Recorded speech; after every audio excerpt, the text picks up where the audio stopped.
আজকে ছিল চাচার বাসায় ইফতার দাওয়াত। পুরো পরিবার মিলে করব ইফতার একসাথে। কি কি মজার মজার খাবার খেয়েছি, সেই সাথে কেমন কাটলো আমাদের আজকের ইফতারের মুহূর্তটা, সব কিছুই থাকছে আমার আজকের ভিডিওতে। চলেন তাহলে শুরু করি আমার আজকের ভিডিও। আশা করি ভালো লাগবে। যদি ভালো লাগে প্লিজ একটা লাইক দিবেন, কমেন্ট করে অবশ্যই জানাবেন। হ্যালো এভরিওয়ান, আসসালামু আলাইকুম। কেমন আছেন আপনারা? আশা করি বেশ ভালো আছেন। আলহামদুলিল্লাহ আমিও কিন্তু অনেক ভালো আছি। আরও একটা নতুন ভিডিও নিয়ে চলে আসলাম আপনাদের মাঝে। দেখতেই পাচ্ছেন মা ছেলে মিলে রেডি হয়ে বের হয়ে পড়েছি, আর ফাইনালি চলেও এসেছি চাচার বাসায় ইফতার দাওয়াতে। এসেই দেখলাম ইফতারের জমজমাট প্রস্তুতি অলরেডি শুরু হয়ে গিয়েছে। নানান রকম খাবারের আয়োজন চলছে, দেখে তো বেশ ভালো লাগছিল। তারপর একটু একটু করে সব কিছু ঘুরে ঘুরে দেখছিলাম। এরপর এগুলো দেখে এক পর্যায়ে আমি একটু ছাদেও চলে আসলাম। যদিও ছাদে একটু রোদ ছিল, বাট তারপরেও কিন্তু ভালো লাগছিল। আর ছাদে আসার পর দেখলাম অনেক রকমের গাছ, আর এইদিকে বাচ্চা পার্টি তো আমার আগেই ছাদে এসে বসেছিল। তারপর ওদেরকে বললাম তোমাদের নিচে চলে যাওয়ার জন্য, কারণ ছাদে একটু রোদ ছিল। তো যাই হোক, তারপর ওদেরকে তো নিচে পাঠিয়ে দিলাম, আর এদিকে আমি একটু ঘুরে ঘুরে ভিডিও করছিলাম। এদিকে বিশাল বড় সাইজের আম গাছ ছিল, আর আম গাছে কিন্তু মাশাআল্লাহ বেশ ভালো মুকুলও এসেছিল, দেখে কিন্তু ভালো লাগছিল। আর এই দিকে দেখেন এতগুলো পুদিনা পাতা, মানে ছোট ছোট টপের মধ্যে পুদিনা পাতা গাছ দিয়ে কিন্তু একদম ভরা ছিল। মানে পুরো রমজান মাস আর বাইরে থেকে কেনা লাগবে না, এখান থেকেই খাওয়া হয়ে যাবে, মানে তাই হচ্ছে আসলে। তো যাই হোক, তারপর এই দিকে আরও অনেক ছোট ছোট টবের মধ্যে গাছ ছিল, সব কিছুই একটু ঘুরে ঘুরে দেখছিলাম। তো এগুলো দেখতে দেখতে এদিকে দেখেন আমাদের একটা বিশাল বড় পেয়ারা গাছ আছে। যদিও এখন গাছে কিন্তু একদমই কোনো পেয়ারা নেই, বাট এই পেয়ারাটা কিন্তু খেতে ভীষণ মজা। সাইজটা একটু ছোট হয়, বাট খেতে অনেক মজা। আর এই দিকে মাশাআল্লাহ পেঁপে গাছে পেঁপে তো একদম ভরা ছিল, ভরপুর পেঁপে ছিল। আর এই পেঁপেটাও কিন্তু খেতে অনেক মজা। দেখতে যেমন সাইজ অনেক বড় হয়, সেই সাথে খেতেও কিন্তু অনেক বেশি মজার হয়। যদিও কিন্তু আজকের ইফতারে পেঁপে মানে পাড়া হয়েছে, আপনাদের সাথে শেয়ার করব। তো এখানে হচ্ছে সব রকম গাছগুলো দেখে অনেকক্ষণ ধরে একটু ভিডিও করে নিচ্ছিলাম। আর তারপর মনে হলো এত রোদে আর ছাদে বেশিক্ষণ থাকা যাবে না।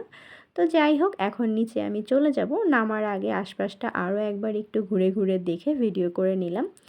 তো পেয়ারা গাছটা দেখে যদিও আফসোস লাগছিল, পেয়ারা থাকলে খুবই ভালো হতো, বাট নাই, কি আর করার। আর নামার আগে এখানে একটা কচু গাছ দেখলাম, এই গাছটা অনেক সুন্দর, তাই না বলেন তো? তারপর তো ফাইনালি নিচে চলে আসলাম, আর নিচে আসার পর দেখি এদিকে আলুর চপগুলো একদম সুন্দর করে বানানো হয়ে গিয়েছে। আর বাচ্চা পার্টি এখানে এসে একদম ওদের গল্প নিয়ে ব্যস্ত হয়ে গিয়েছে। শুধু গল্প নিয়ে ব্যস্ত না, ওরা এদিকে আমার কাজিন নুহাকে রীতিমতো পাগল করে দিচ্ছে ওদেরকে কম্পিউটারটা ওপেন করে দেওয়ার জন্য, কারণ তারা এখন কম্পিউটারে বসে গেম খেলবে। ওরা যখনই এখানে আসে কম্পিউটার নিয়ে ওদের তো গেম খেলতেই হবে। তো যাই হোক, এদিকে নুয়া হচ্ছে কম্পিউটার ওপেন করছিল। আর এই যে দেখেন এই ফুলগুলোর কথা কি আপনাদের মনে আছে? এর আগেও কিন্তু আপনাদের সাথে শেয়ার করেছিলাম। আমার কাছে তো বেশ ভালো লাগে, আপনাদের কেমন লাগে জানাবেন কিন্তু। ফাইনালি নুহা ওদেরকে কম্পিউটারটা ওপেন করেই দিল। আর এই দিকে দেখেন নুহার কিন্তু কিছু পাখিও আছে, আমি একটু এদিকে পাখিগুলোরও একটু ঝটপট ভিডিও করে নিলাম। তারপর আশপাশটা একটু ঘুরে ঘুরে দেখার চেষ্টা করছিলাম।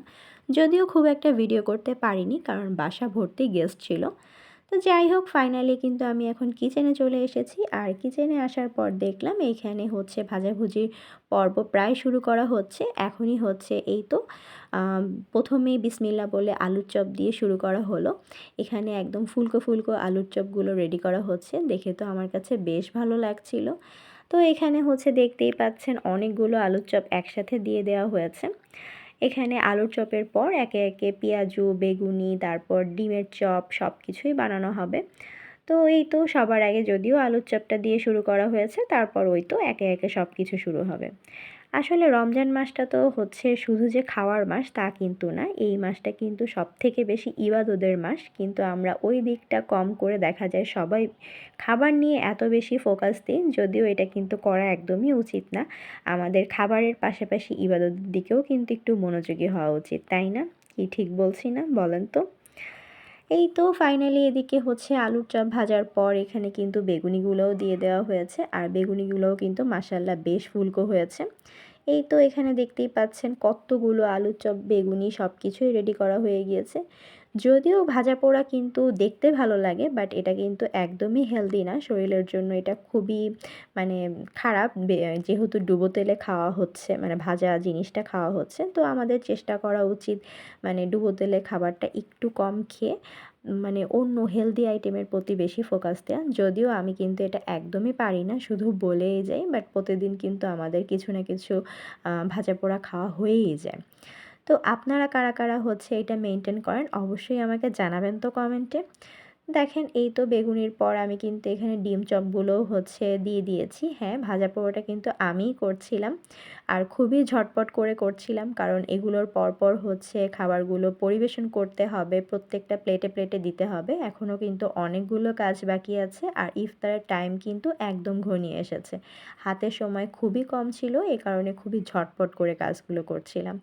তো এই তো ফাইনালি এখানে অনেকগুলো ভাজা পোড়া করা হয়ে গিয়েছে, এখন শুধুমাত্র পেঁয়াজুটাই বাকি আছে। তো এটাকে আমি এখন অন্যজনের কাছে হ্যান্ড ওভার করে চলে আসলাম পরিবেশনের পর্বে। আর এই তো আজকে যেহেতু আমরা অনেকগুলো মেহমান মানে একসাথে আছি, গেস্ট আছে, তো এই কারণে আমরা সবাই মিলে একসাথে নিচে বসেই খাবারগুলো খাবো, যেহেতু এত মানুষ তো আর টেবিলে জায়গা হবে না।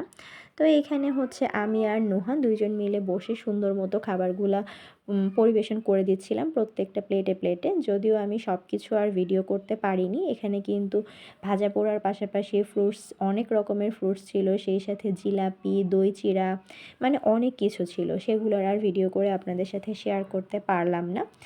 এই তো ফাইনালি কিন্তু মোটামুটি সব কিছুই দেওয়া হয়ে গিয়েছে, এখন আমরা সবাই মিলে বসে আজানের জন্য অপেক্ষা করছি। আজানটা দিলেই আমরা সবাই মিলে একসাথে বসে ইফতার করব। আর এই মুহূর্তটা কিন্তু অনেক বেশি আনন্দের, এই যে দেখতেই পাচ্ছেন সবাই, বাচ্চারাও এখানে বসেছে, সবাই মোনাজাতও ধরেছে। তো এই তো এখন তারপর হচ্ছে ফাইনালি আমরা খেজুর আর শরবত দিয়ে রোজাটা খুললাম। আল্লাহ যাতে আমাদের সবার রোজা কবুল করেন। আমরা সবাই মিলে একসাথে বসে ইফতার করছিলাম।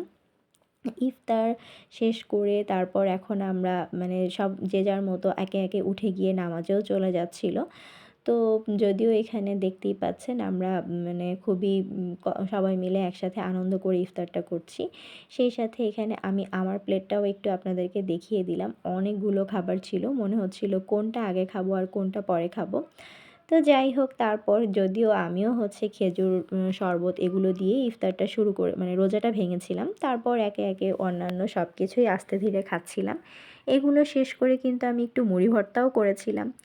তারপর এই তো এখানে হচ্ছে খাবার দাবার শেষে নামাজের পর বাচ্চা পার্টি কেউ বিশ্রাম নিচ্ছিল, কেউ গল্প করছিল।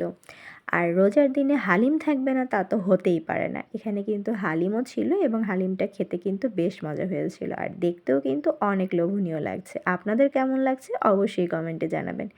ইফতারে চা থাকবে না তা তো হতেই পারে না, এদিকে চুলায় চাও বসিয়ে দেওয়া হয়েছে। এখন চাটা হয়ে গেলে আমরা সবাই মিলে একসাথে চা খাবো। আর ফাইনালি আপনাদেরকে গাছের এত সুন্দর একটা পেঁপেও দেখিয়ে দিলাম। তো এই তো সব কিছু মিলিয়ে এগুলোই ছিল আমার আজকের ভিডিওতে। কেমন লাগলো জানাতে একদমই ভুলবেন না। আজকের ভিডিওটা ভালো লাগলে প্লিজ একটা লাইক দিবেন, কমেন্ট করবেন আর অবশ্যই আমার চ্যানেলটা সাবস্ক্রাইব করে আমার পাশে থাকবেন। আজকের মতো বিদায় নিচ্ছি, সবাই ভালো থাকবেন। আল্লাহ হাফেজ, আসসালামু আলাইকুম।